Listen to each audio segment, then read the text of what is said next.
your sanctuary. This is Nanak's prayer, oh God. Please attach me to your service.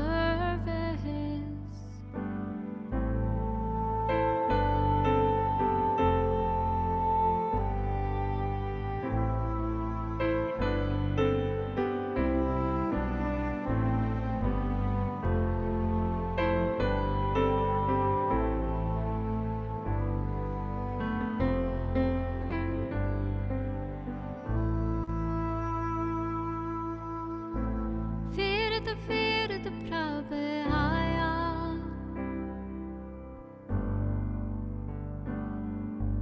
Pariyato saranai Nanak ki prabh benati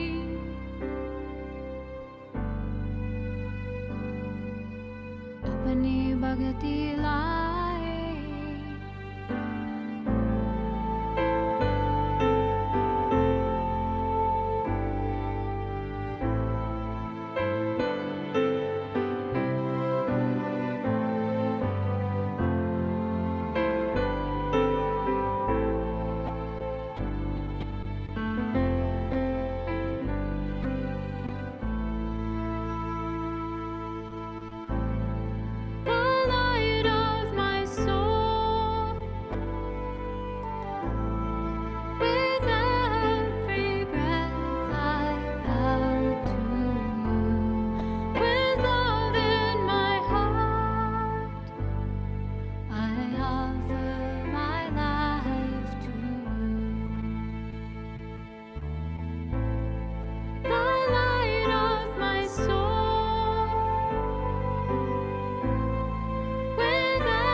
Shanti, Sister Jayanti, welcome.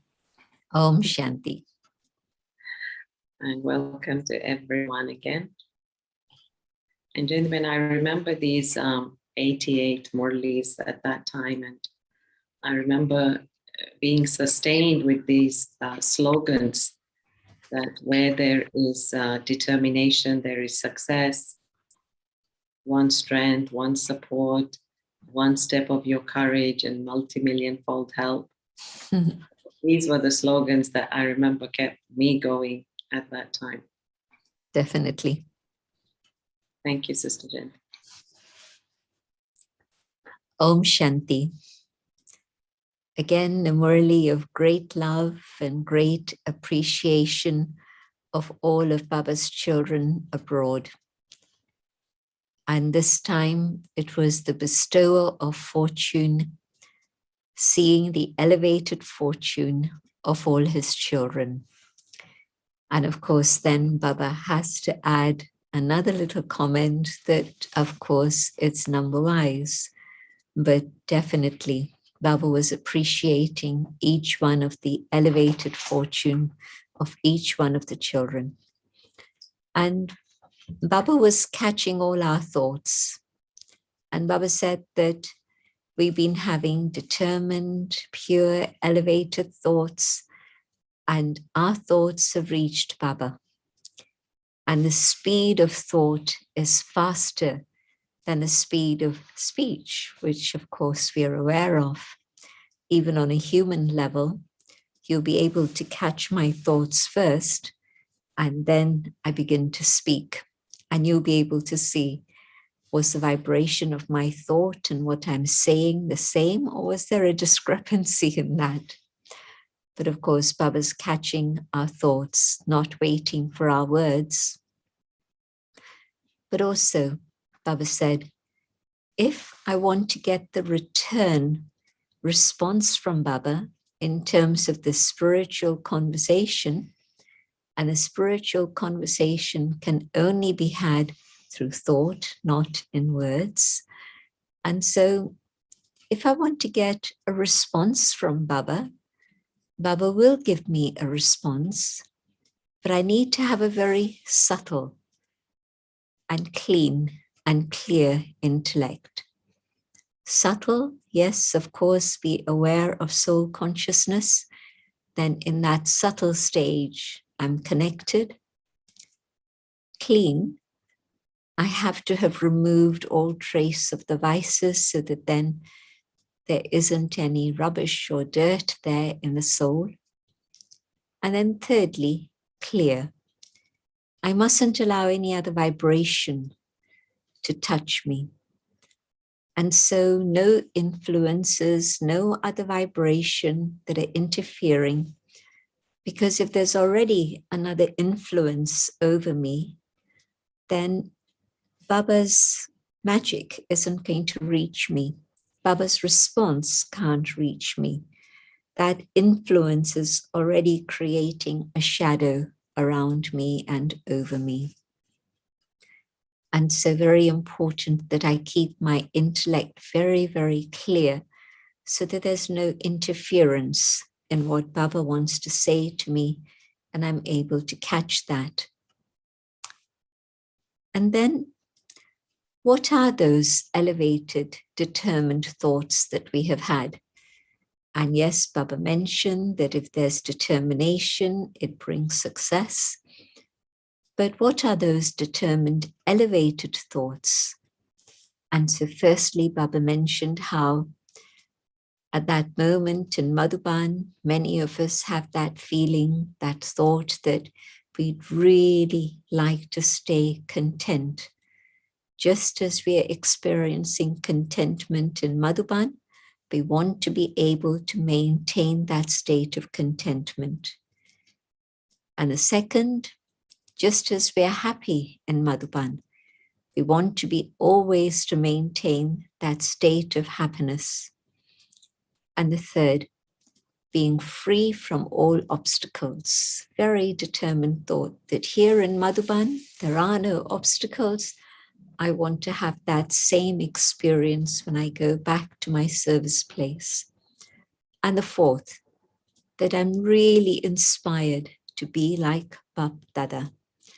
And so that zeal and that enthusiasm for elevated effort, it somehow gets ignited in Madhuban. But Baba cautioned us later on in the Murli, make sure that you keep that same ignited feeling of zeal and enthusiasm and determination, and not let that die down on any level. Don't let it be left behind in Madhuban. So now we've been away from Madhuban for 1.5 years. And who knows, by the time we get to Madhuban, maybe it'll be almost 2 years. And so have I kept those determined thoughts that I had in Madhuban alive with me? And if I haven't, this Murli hopefully will have ignited that zeal and enthusiasm and determination once again. And so Baba, very pleased to see how determined we are and how we really want to take Baba's help to reach that destination of being karmatit. And Baba's definition of karmatit, that you're in that stage in which you're up above and you're not impacted by anyone's sanskars or nature.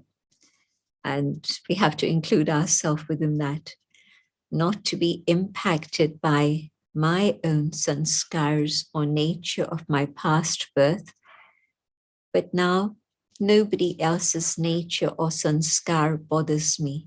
So I'm able to be up above. And so a very different stage than getting caught up with it. And then Baba spoke about seeing the generous heart of the children. And I tried to think back to that era and ask myself the question, what is it that Baba was seeing? And yes, there was a huge amount of zeal and enthusiasm that most of us had for service. And now many of us are gray and many years have been added on. And so does that enthusiasm still remain? Hopefully it does. But the dadis, no matter how old physically they became, they never lost their enthusiasm, either for yoga or for class or for service. We saw them constantly with eyes shining brightly. And in the name of service, they'd be ready, no matter what the condition of the body may be. And so I was asking myself that question, what aspect of generosity was Baba seeing? So yes, there was that generous heart to do service and go to other lands. Many went out from their home countries to other countries to do Baba's service. And so that generous spirit of wanting to give to others. But also, there was a lot of generosity with time, with money, with talents. Everybody wanted to give everything they had for Baba's service. I'm sure that still happens today, but it was very visible at that time in the sense that just a handful of souls who really, truly belonged to Baba, but so much happened and so much was contributed to Madhuban also in a big way. And so Baba must have been seeing all of that. So Baba's seeing the generosity of heart of all the children. And seeing that, Baba's giving more blessings, that we should constantly be so generous, have a generous heart, but also have a broad intellect that's able to do unlimited service and also have generosity in our sanskars. And generosity in sanskars now began to mean something else. The spirit of forgiveness, the spirit of allowing others to move forward, the spirit of supporting someone who's being left behind a little bit. And so different aspects of generosity, but the sanskars of generosity. Now, it's a beautiful expression. Generosity of heart is one thing, but the generosity deep in my sanskars. And I'm sorry if I sound like a broken record, but truly, we saw that generosity of spirit and generosity of sanskars in Baba, Mama, but also each and every one of the dadis. A beautiful example of generous human beings.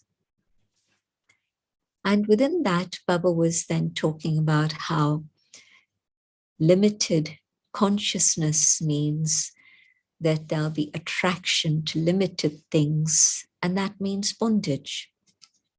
And when there's generosity, that means unlimited consciousness. And in that unlimited consciousness, there are no bondages, there is total freedom. And so I'm sure that most of us haven't put together this idea of generous and freedom together. But it was lovely hearing Baba speak about unlimited consciousness and freedom, no limitation at all. And of course, then when you break it down, it makes perfect sense that if I'm not generous, then I'm putting boundaries and I am caught up within those boundaries. But if I'm generous, I'm beyond those boundaries. And so unlimited consciousness. And then Baba's always bringing in beautiful thoughts, beautiful ideas. And so Baba then talking about how Baba's seeing the speciality of Baba's double foreign children. And again, a very different concept that Baba raised. Because the birth of Baba's double foreign children has been through the power of elevated, pure thought. When they were in the days of Karachi, they would be having meditation and they would say to Baba, Baba, where did you go? It was like you weren't here. And Baba would say, Baba is remembering his children in far off lands. And then in the days of Abu, again, they'd go on the mountains with Baba for a walk and sit for meditation. And Baba would again say, Baba's not just thinking of all of you, but Baba's also thinking about the children who are far away. And many, many must have had visions and experiences of Brahma Baba in dreams when Baba was doing this. So Baba was invoking those children with his pure, elevated thoughts. And of course, Baba's double foreign children began to appear on the scene when world service started after Baba became Avyakt and became the angel up above. And so from that time, then world service beginning. And Baba's saying how, because the children have taken birth through Baba's pure, elevated thoughts, the blessing that they have, the gift that they've been given to be able to go last, they've come last, but they can go very fast, is that they have this attention and concern to have pure, elevated thoughts. And when they feel that there's something which is not quite right, they quickly catch it. They recognize Maya when it comes, and they want to eliminate it. They don't want to keep it, and they want to become clean again. And because there is this deep desire and commitment for change, and they're checking and changing all the time, that cleanliness of heart means that they're able to imbibe the divine virtues. Just as in Bhakti, before they invoke the goddesses, the Shaktis, or they invoke Lakshmi, there's a whole process of cleaning that happens.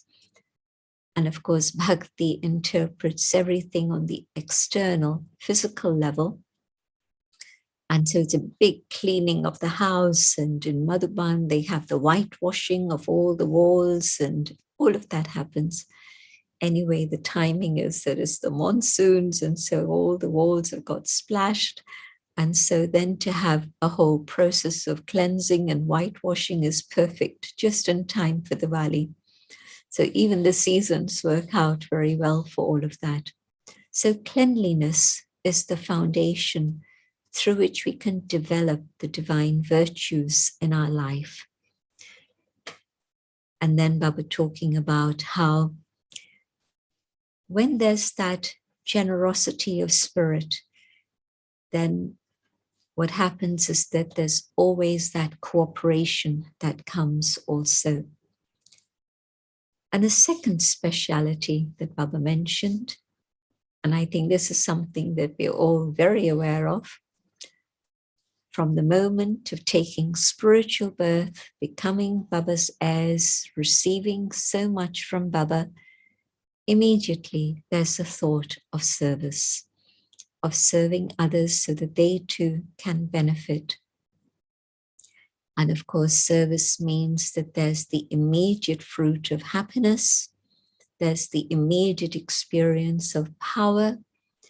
It also means that there's a great deal of protection from Maya. No time for Maya, occupied, busy, busy, busy. And so that brings cooperation in the sense of obstacles don't come. If I occupy my time, my attention, my energy with Baba and Baba's service, with that genuine feeling of just service and nothing else coming in between, then I'm safe from obstacles also.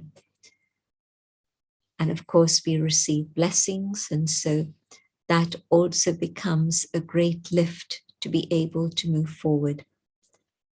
And Baba's very beautiful comment that drama is perfect, and it doesn't allow any one of us to complain and say, well, because I came late, I didn't have opportunity. But these special gifts that come have been because within the drama, there is this margin that last can go fast and go first.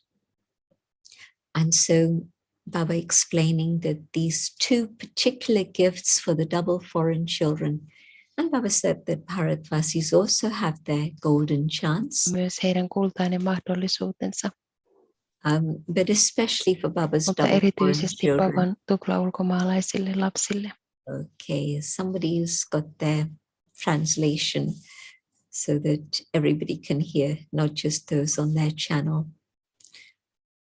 So in this case, that situation where in drama, everything is accurate and perfect. And so Baba's giving everyone that opportunity.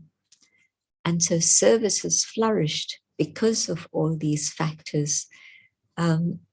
It took how many years for the first service to begin after the yajna had been established in the first country outside Bharat. And then between 1971, so all the way from 1937 to 1971, service existed in Bharat alone. That was the golden chance, the golden fortune of Bharat. But then from 1974, just 1975. the channel is still getting mixed up. So from 1974 till now. Tot nu toe dus, van 75 tot nu toe. I'm not sure which language it is. I can't quite pick it up. Is it Finland, sister Anna? Yeah. Everybody's hearing you. Oh, sorry. Yeah, thank you. Okay. So service then moving across the world into 110 countries. So just imagine the speed with which all of that has happened. So all that happened because of this very special gift that Baba gave us. And so Baba then also reminding us that it's important to write to Baba, and that also brings blessings from Baba, but just write okay. O, the sign of Shiv Baba, and K, the kingdom. And so just send letters to Baba saying okay, and that'll be everything that comes to you. And so it was a powerful Murli, a short and sweet Murli, a Murli that's reminding us of the specialities of an honest heart and how if we keep our heart clean. Baba also mentioned how if you know that there's something not quite right, just speak to Baba about it. Or Baba was also signaling, speak to one of your senior instruments about it. And what happens with that is that you speak about it and it's gone and you can fly. Otherwise, if you keep it inside, A, it festers, but B, it grows. And so speaking about something means that it becomes, instead of becoming a mountain, it becomes cotton wool. And what do you do with cotton wool? You can just blow it and it'll fly off. And so speak to Baba, become light and fly like an angel. And so don't hold it. Otherwise, how do you deal with the mountain? But the mountain has happened because it's my thoughts.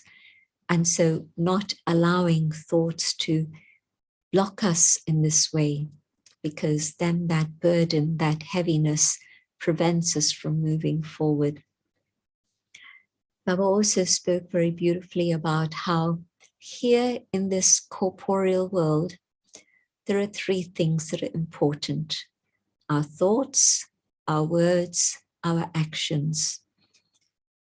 And our words and actions are a reflection. They're the mirror of our thoughts. Nobody can see our thoughts, but they can hear our words. They can see our actions. And so greatness means to have all three aligned together with greatness. Otherwise, if I'm saying I have very high elevated thoughts, but yet my words aren't a reflection of that, and my actions are something else, so what's going on? Nobody's going to believe me that I do have pure elevated thoughts. And so not just elevated thoughts, but elevated words, elevated actions. This is what is greatness. Very interesting definitions that Baba gave. A, of the Karmatit stage, B, of generosity and unlimited consciousness, and C, of greatness. Many other things also, of course, but really a very powerful Murli to think about. Baba meeting the children, especially for those from Australia, it seems. There must have been a little group there at that time. And Baba reminding them just to say good morning to Baba, good night to Baba. And so simple things for little children to understand and practice. Listen to one Murli point every day. That's going to help you. And those were still the days of Baba meeting individuals. But of course, the lessons that Baba gave those individuals are lessons for us also today. And in fact, what happened was that at the end of that season, 88, Baba said he wouldn't be coming for the next year. And nobody knew at that time why. And a whole different story about that. So I won't go into that story now. But it also was then the signal for private, personal meetings. It was never private, but it was always private within the gathering. And so Baba's voice was on the microphone. What we said to Baba was never picked up, but Baba would be listening to what we had to say to him also. Very intimate questions and answers, but blessings particularly individually from Baba. And Baba always told us, how long will this continue? And so a break in the whole season. And then the next thing that started after a year's gap was Baba coming, the Baba meeting groups. And of course, it was a period when Dadi Gulzar was having health issues, and Baba knew. Nobody else knew, not even Dadi Gulzar knew, but Baba knew. And so Baba already telling us for a year, Baba's not going to come. And that was then the signal for personal meetings to end, and then the new era beginning after that. So God has a plan. We don't always know it. We don't always see it. But there's very definitely a plan that he has, that he is following. And drama is also following God's plan. And so if we want to know God's plan, be stable on drama, and you'll be able to see God's plan unfold. So let me stop here. And I know that there's lots of questions today. Yes, Jennifer, thank you so much. Lovely as always. Just maybe to expand, Jayanti, on generous heart. Can you tell us what are the components or the ingredients? Because it's not necessarily about having a lot. And with Dadi Janki and you in Pune. So, sometimes people think we don't have. So how can we give? There's the whole story of Sudama, and how Sudama had only a handful of rice, but with love he offered that to his friend Krishna, and in return a palace.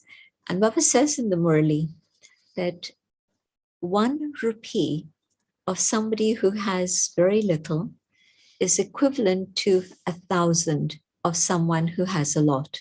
Why? Because Baba's seeing the commitment and the loyalty of the one who has only one. That person just has 10, and he's keeping 9 for the livelihood of his family and his children and everything. And 1 is going to Baba. The one who's giving 1,000 has 100,000, maybe more. And so 1,000 is nothing, it's a fraction. But for this one, that 1 is a huge amount. So Baba's not seeing quantity in terms of numbers. Baba's seeing the commitment of the heart and the love of the heart. And so that he would say to people, even just a tiny bit out of what you have, put in Baba's box. Doesn't matter that you don't have a lot, but give a tiny bit, and that'll be your insurance. Baba's going to give you the return of that even now in Sangam Yug. Another story.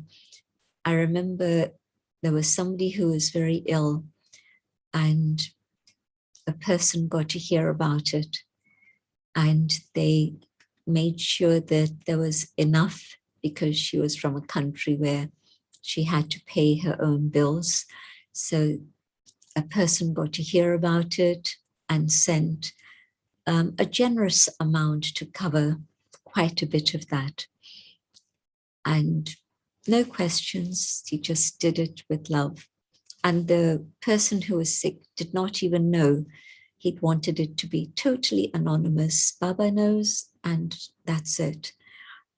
And some months later, he wrote to me saying, do you know, I've just had a bonus at work, and it's exactly the amount that I sent for the treatment of this individual.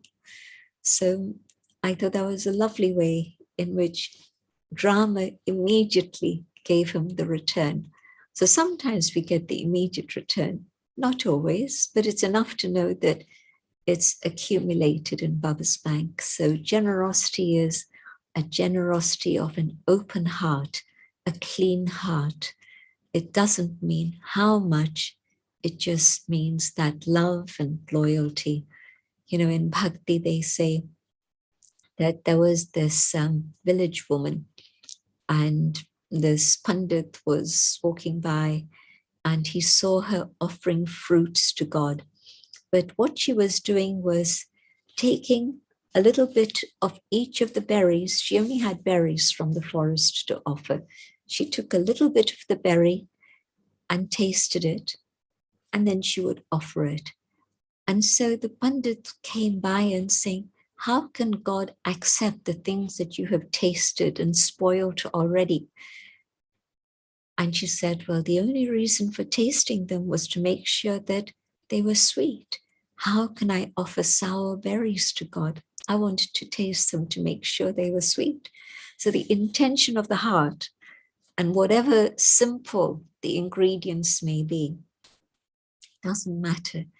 With the intention of the heart, I want to offer whatever is sweet, whatever is the best that I have to God. That's it. Yes, lovely. It's like the little girl who took a bite of the apple and then gave that to her mother. When the mother said, why did you give me this and not the whole one? And she said, well, I wanted to make sure it's sweet. Great. Gentlemen, just what about this okay? What if I'm not okay? Do I still write okay? Or No, Baba's saying, be very honest, be very open, be very light, hand it over to Baba, truly hand over your problems to Baba. And it's not just an expression that we're using, but the mind is really, really aware of Baba. And I say to Baba, Baba, this is what I'm dealing with. This is why I don't feel okay. Can I give it to you? And truly hand it over and sit with Baba and take Baba's love, and you'll feel yourself flying. And you'll also find the solution to whatever it is that needs to happen, whether for yourself, whether it's dealing with other people, whether it's increasing your capacity by tolerating. Baba will also give you that signal if that's what you need to do. But yeah, just hand over to Baba. But writing to Baba means opening my heart to Baba and letting Baba know. And so in those days, literally, physically, letters to Baba. And today, many still write letters to Baba. But also, it's, as Baba signaled, it's important to let the instrument know what's going on, and they can reach out and help also. Thank you, Janima. So yes, actually, somebody's just written in response to what you were saying about giving, and I think it's good to just take it up. So what would be your guidance for BK students who are right hands at the center and have a Lokik job? How much percentage to Baba's box and how much for personal things? Okay, I don't want anyone to get scared by what I'm going to say. So let me begin with the simple end. Whatever I have a family, I have a job, but I have many commitments and responsibilities. Then is it possible for me to think about 10% for Baba? And if I can't think about 10%, that's fine. Whatever it is you choose to give to Baba with your heart is fine. But in Christianity, they speak about the tithe, the 10%. And so think about 10%. Then there's another level. And that's the level of those who are living in a center and they have a job and they're committed to Baba. And of course, most of our centers started in this way with people going to a country, taking a job, and then opening their home for a center. Things are different now, but at that point of time, what they would do would be to think about, and this was Dadi's instruction to them, and this, where Dadi got it from, was Sakar Baba, Brahma Baba. And so she would say to them, out of your expenses, let half be whatever it is you're giving towards the rent of Baba's place, 50%. And then the 50%, you can see 25% for traveling to work and so on and so on. And out of that, see how much you're able to manage for your food and other things. And always make sure that you're keeping something for savings, but also make sure that you're putting something into Baba's box. Because yes, you're paying rent, but Baba's providing you with so much. And so 50% and then whatever else. So sort that out. But for students who come and have no other responsibilities, they're alone. And many, of course, may be in that position where they're Kumars, they're Kumaris, whatever, they don't have other responsibilities or other debts or anything. Then again, Dadi would say, okay, 50% is for your rent and for your expenses and whatever. And 25% can be for savings and 25% can be for service for Baba. And so depending on each one's Lokik situation, that would be the sort of calculation that Dadi would give them. So see whether you have many responsibilities, you have debts. It's important to clear the debts and not carry that burden on your head. And so this would be the formula that Dadi would give. Yeah, I think those who, I think this is excellent, gentlemen, and I think one needs to hear it again if you're not clear, because I think you're very clear, gentlemen. Thank you so much. Okay, so today, gentlemen, I thought we could deal with a couple of like two different areas, because from time to time we get questions on these, and there's never really sufficient time, or let's put it this way, it's a little complicated. So the first area that we'd like to cover today is about the animal kingdom. And from time to time we get questions about animal souls. And so firstly, gentlemen, do animal souls have a section in the soul world like all the human souls? That's the first question. Animals have souls. You'll be pleased to know, those who are animal lovers, Baba very categorically says that they have souls, and those souls have to go somewhere at the end, and they also go home. They have a section in the soul world, which is where the eternal souls live. So their souls are also eternal and never die. So they're not going to be wandering around here. They also have a home to go to. And so they go to their home, definitely. And so, gentlemen, what about their karma? Because they don't really have an intellect to understand knowledge, to reform their karma. So why is it that, you know, some pets are in homes while some are in the street? If you think about, say, dogs, a simple example, a very easily understood example. So there are some dogs who are very kind, very loyal, very generous, and they're very much in tune with their owners, and they'll look out for their owners. There's one particular story. A woman had come to London with her husband and others, and she used to look after accommodation for double foreigners in Bharat, in Madhuban at some point. So during the season when there weren't any parties, she and her husband and another person came along to experience London and service in London and so on. And she went to Manchester and she had a very happy time and everything.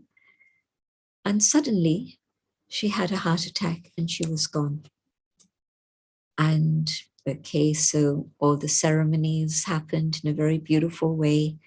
And her husband was also very calm, very understanding, and appreciated the love and the care and everything. He got back home to India, and they have a little house in the colony outside Shantivan. And he discovered that the dog hadn't been eating. And the date was the same date that this lady had left the body.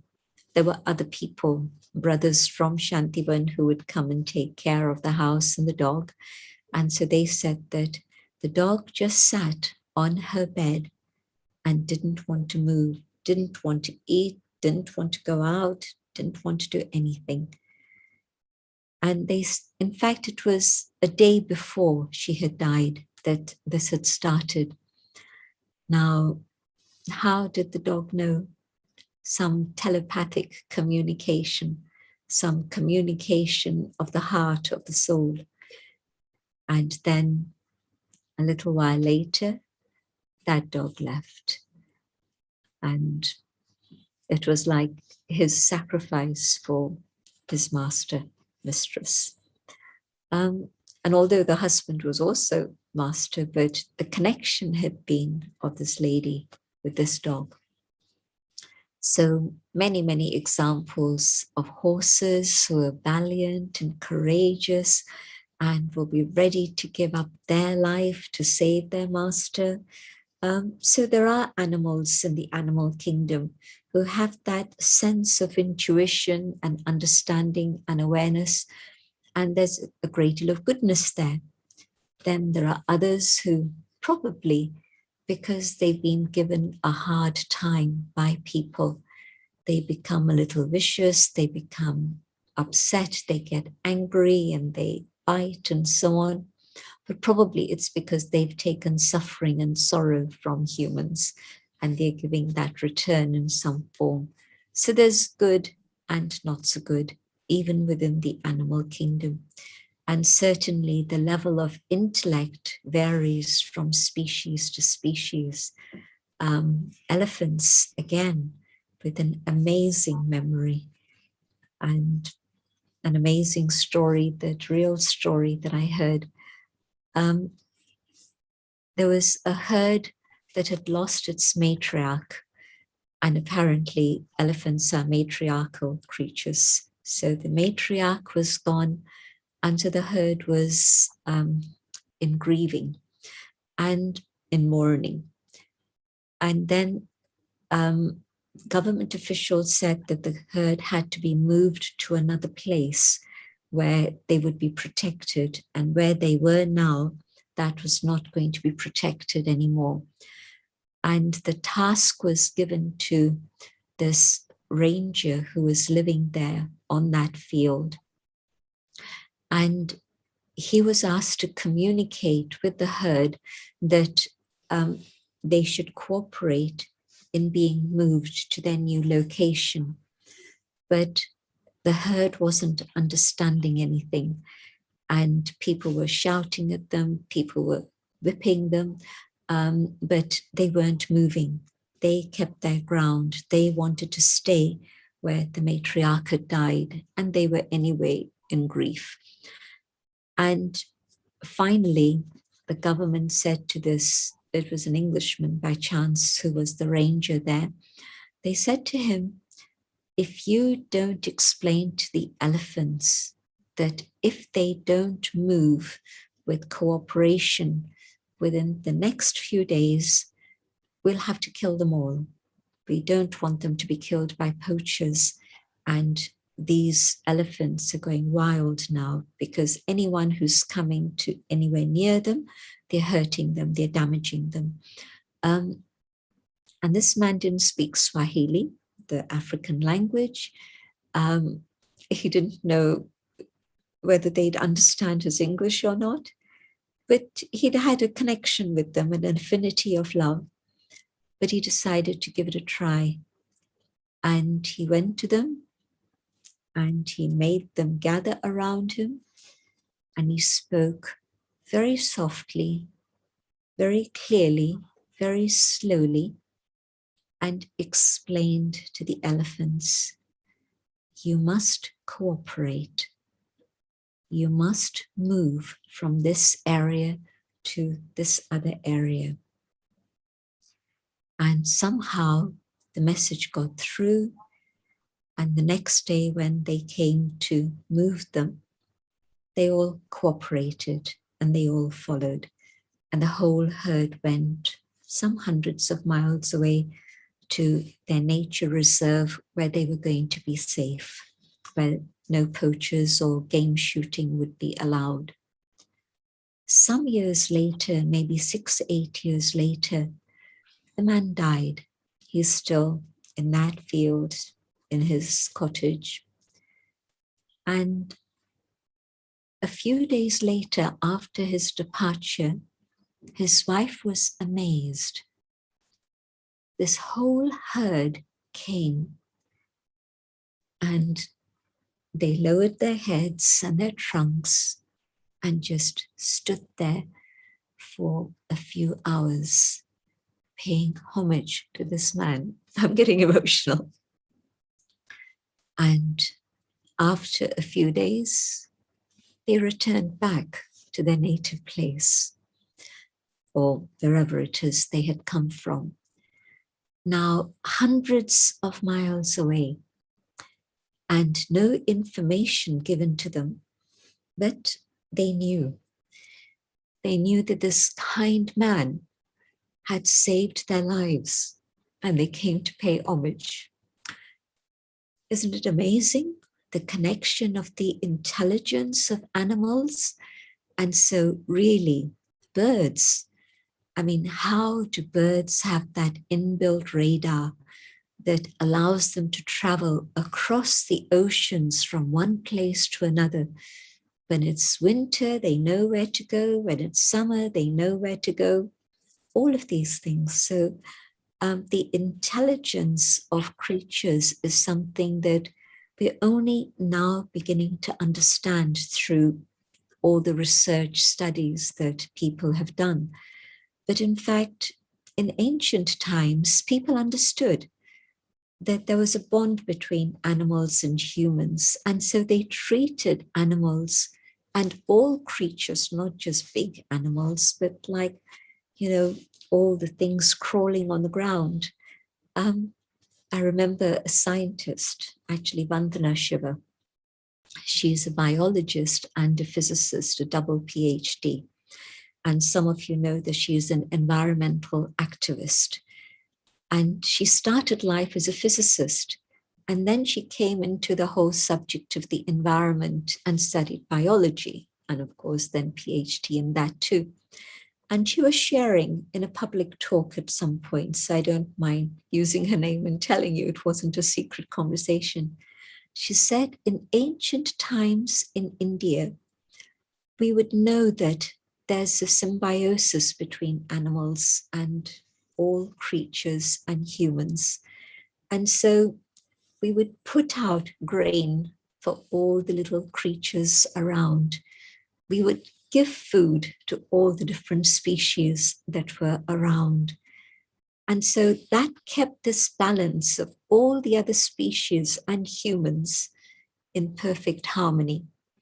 And so if this happened in this woman's lifetime, and she's younger than me, I think she's in her 60s, and if that happened, say, like 50 years ago, when she was a child, imagine the relationship that existed in Satyug between humans and animals and the love and respect for all. You heard Dadi's stories about how, the first food would be given to the sadhus, the sages who were on their property, on their farm. And the second food would be given to the little children. And the third share of the food would be given to the cows and the fishes and all the other creatures and everything. And then the adults would get their food, and within that, the menfolk, and then the women would get their food. And so the food was shared absolutely all along the line. And that was like with Dadi 80 years ago, 90 years ago. But in the 20th century, not later, or earlier, but even in the 20th century. So there are traditions in most ideologies and philosophies in which there is a lot of love and respect between humans and animals. Yes, gentlemen. So basically you're saying that as we change, they change.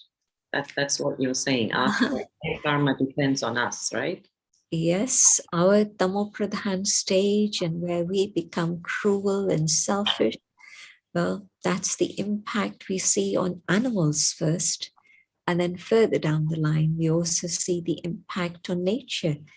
And of course, there's a huge amount of information about what humans have done to nature, especially in the last 50 years and especially today, because the latest report from the international panel that's been set up to monitor climate change, they've released their report today. And so it's, on the one side, horrific news, really horrific. And on the other side, they're saying, well, there's rays of hope, there's glimpses of optimism, but Baba has told us all that we need to know. And just quickly, gentlemen, so in the golden age, how are they born? Because they don't give drishti, right? I've never ever thought about it, Aruna, and I don't think I need to. Let's wait and see how Satyug evolves. No, that was the question here, and I thought, okay, let's finish this up. Yeah, I don't have an answer, but also I don't think it's worth giving your time and attention to that. Okay, fine. Okay, gentlemen. So the other topic I think we'll leave for next week that I had in mind. Gentlemen, I think it would be nice if you shared what we were discussing, the difference between Baba's lap and Baba's heart throne. So what are the, difference in qualities of patience? Okay. As soon as I come to Baba and I say, Baba, I belong to you. And Baba says, yes, child, you are mine. Baba accepts me. I can feel myself experiencing the comfort of Baba's love. And so like a mother holds the child in her lap, the father also, but more the mother, because she has more time in those days, the traditional role. And so as soon as I come to Baba, Dilaram, Baba comforts me, Baba gives me a lot of love, Baba gives me a lot of support, a lot of help. Many of you must have experienced how the early days of your Brahman life were the days of roses, the days of the honeymoon, when everything was very sweet, very easy.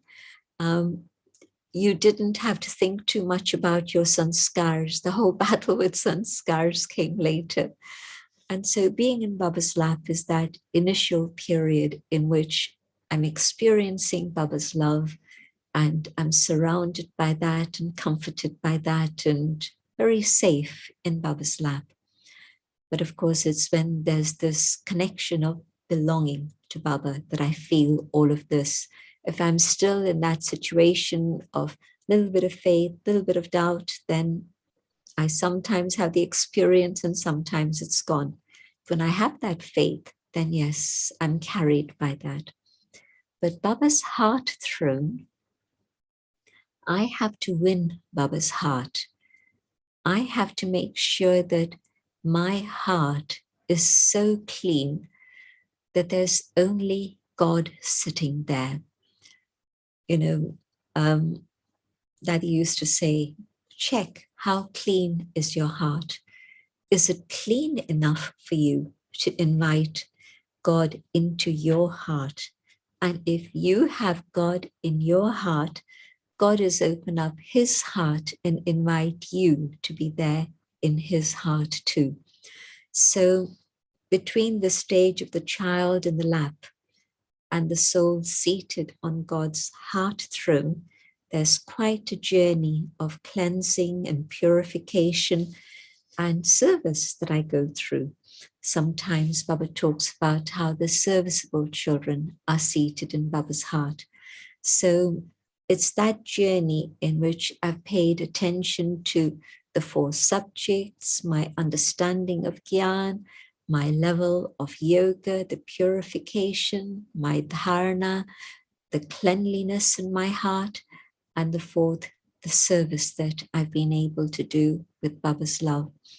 And so the combination of all of these things gives me the authority to claim that space in God's heart. And so, yes, that stage where, like today, Baba was saying, your thoughts, your words, your actions, all equal. This is the complete stage. And so when I come to an elevated stage, then there is space for me in Baba's heart. Baba's heart throne is unlimited. There's no limit to the numbers that Baba can place there.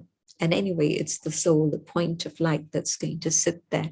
I'm not going to sit there with my 6 feet long hands and feet or 5 feet long hands and feet and legs and arms, but it's the soul. And so Baba's not putting any limit on how many children can come and sit there. But the limitation is my own quality, my own effort, my own capability, and probably I would say my own pure desire that that's where I want to be. And with that pure desire, Baba's going to make sure that Baba helps me, Baba gives me that support, and Baba carries me there. I also feel very much that I, on my own, wouldn't be able to make the sort of effort that's needed to go there. But my pure intention I'm not in competition with anyone else. I'm not looking at anyone else. I'm just keeping Baba in front of me. And there's absolutely that pure thought. I want to be in Baba's heart throne. And I've kept Baba in my heart throne. And that magnetism will work, and Baba will pull me and help me and allow me to have that space. Beautiful. Thank you, gentlemen. We have about 3 minutes, and I want to really maximize these 3 minutes. Gentlemen, you know, when the daddies used to be close to each other, yet there was a level of respect in their relationships. And we were discussing here today that somehow we, or I, or whoever, get into familiarity when we come close. So how to stay in relationship, feel the belonging, the closeness, apnapan, but yet to still have that level of respect? I think because their closeness was something that Baba encouraged. Baba encouraged them to come into groups. You know, there was a supreme unity, the divine unity, and all these different groups that Baba created. And what I would notice is that whichever group each one belonged to, there was a very close affinity that had started in the days of Karachi and continued, even though they scattered and went to different places all over Bharat. Yet that connection still was maintained, and there was always that love and respect amongst all of them. And so always it was Baba between them. It was never just, oh, I like this person or I don't like this person. No, there was love for all, love amongst all, but an affinity with like Dadi Janki and Didi Manmoini. So there was always that sense of connection, but always, always that awareness that it's Baba who's brought us together. And so if you keep Baba between me and you, then there'll always be that subtle boundary in which we're never going to cross that limit and get into familiarity or take each other's space. Because familiarity and where I invade somebody's private space is not very pleasant. But it's not a physical space and it's not a physical line or boundary, but there definitely was that very definite boundary in which they would recognize the needs of each other and keep to that boundary. Yeah. Yeah, very nice. Okay, just one last, I think you can answer it very briefly. No, just really one person's asking, is it important to shower before Murli? Because some students think it's not, because maybe especially now because of Zoom and things like that. So what is your thoughts? I think the system that is the Madhuban system, the system that Baba has created, some would shower even before Amrit Vela, but okay, that's not always possible for many, but definitely before Murli. It's like a student preparing themselves to go to school, to go to university, and I'm coming to God's university. And so definitely let me shower and be fresh and have my coffee and tea and whatever I need before coming and sitting in Baba's Murli class. And if I'm hearing Murli by Zoom, fine. Drama, this is what has happened, but now many, many places the lockdown is easing and we're able to go to the center. And if you can go to the center, I thoroughly recommend that you do, because the energy of the collective, the energy of the gathering is different to hearing Murli at home.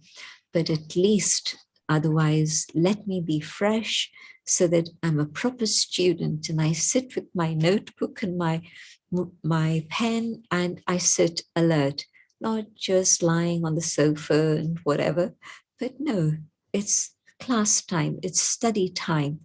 And my posture as a student will either encourage my alertness or it'll encourage my laziness, in which I hear half the Murli and maybe I doze for half the time and I don't even know that I'm dozing and I suddenly wake up. You don't want any of that stuff going on, because hearing the Murli at the proper time when the Murli is read, that's the time when I can feel Baba's presence. I can read the Murli anytime I want, but in class time, it's Baba's presence at that time, which is absolutely vital. Thank you, Jenny Van. Thank you so much. All good stuff. Thank you. So we'll have meditation now. Just 3 minutes. Thank you so much. Thank you, everyone. Thank you, Aruna. Thanks to everyone.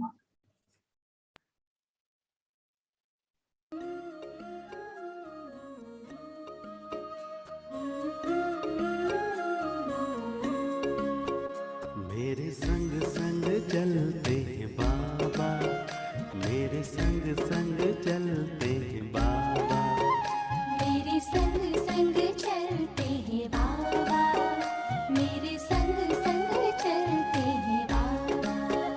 जैसे गगन में चाँद चलता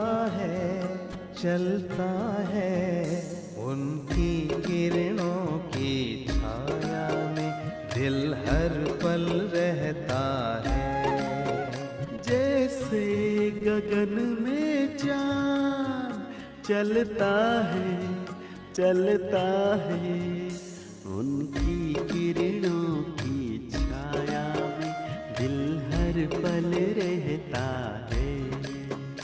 मेरे संग संग चलते हैं बाबा, मेरे संग संग चलते हैं बाबा, मेरे संग संग चलते हैं बाबा, मेरे संग संग चलते हैं बाबा।